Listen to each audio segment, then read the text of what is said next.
ദൈവം ചെയ്ത എല്ലാ വാഗ്ദത്തങ്ങളും തക്ക സമയത്ത് നിവർത്തിപ്പാൻ ദൈവം ശക്തനാണ്.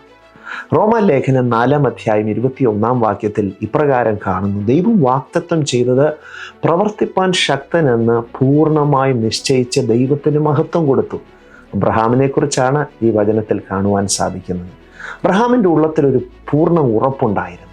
പ്രതിസന്ധികളുടെ നടുവിലൂടെ കടന്നു പോകുമ്പോൾ താൻ ദൈവം ചെയ്ത വാഗ്ദത്തത്തെക്കുറിച്ച് ഒട്ടും സംശയിച്ചില്ല. അസാധ്യമായ സാഹചര്യങ്ങളൊക്കെയും ഉണ്ടായ സമയത്ത് 100 വയസ്സായ അബ്രഹാമും 90 വയസ്സുള്ള സാറയ്ക്കും ഒരു കുഞ്ഞ് ജനിക്കുന്നത് മാനുഷിക ബുദ്ധിയിൽ സാധ്യമല്ലാതിരുന്നപ്പോഴും അബ്രഹാം വിശ്വസിച്ചു, വാഗ്ദത്തം ചെയ്ത ദൈവം അത് നിവർത്തിക്കും.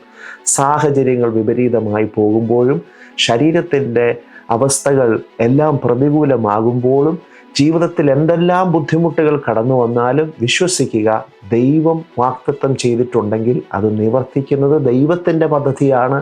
ദൈവം അത് ചെയ്തിരിക്കും. ദൈവം വിശ്വസ്തനാണ്. മനുഷ്യർ വാക്ക് തന്നിട്ട് പലപ്പോഴും വാക്ക് മാറിപ്പോയേക്കാം, മറന്നുപോയേക്കാം, അല്ലെങ്കിൽ സാഹചര്യം മാറുന്നതിനനുസരിച്ച് അവർക്ക് വാക്ക് പാലിക്കാൻ കഴിയാതെ വന്നേക്കാം. എന്നാൽ ദൈവത്തിന് അങ്ങനെ സാധ്യമല്ല.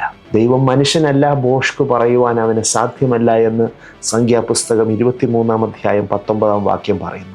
അതുകൊണ്ട് ദൈവത്തിൻ്റെ വിശ്വസ്തതയെ നമുക്ക് മുറുകെ പിടിക്കാം, വിശ്വസിക്കാം. എല്ലാം പ്രതികൂലമാകുമ്പോഴും നമുക്ക് ധൈര്യത്തോടെ പറയാൻ കഴിയട്ടെ, ദൈവം വിശ്വസ്തൻ, അവൻ വാക്കുപാലിക്കും, അവൻ നിവർത്തിച്ച് കാണുക തന്നെ ചെയ്യും. ഈ വിശ്വാസത്തോടെ മുമ്പോട്ട് പോവുക. God bless you.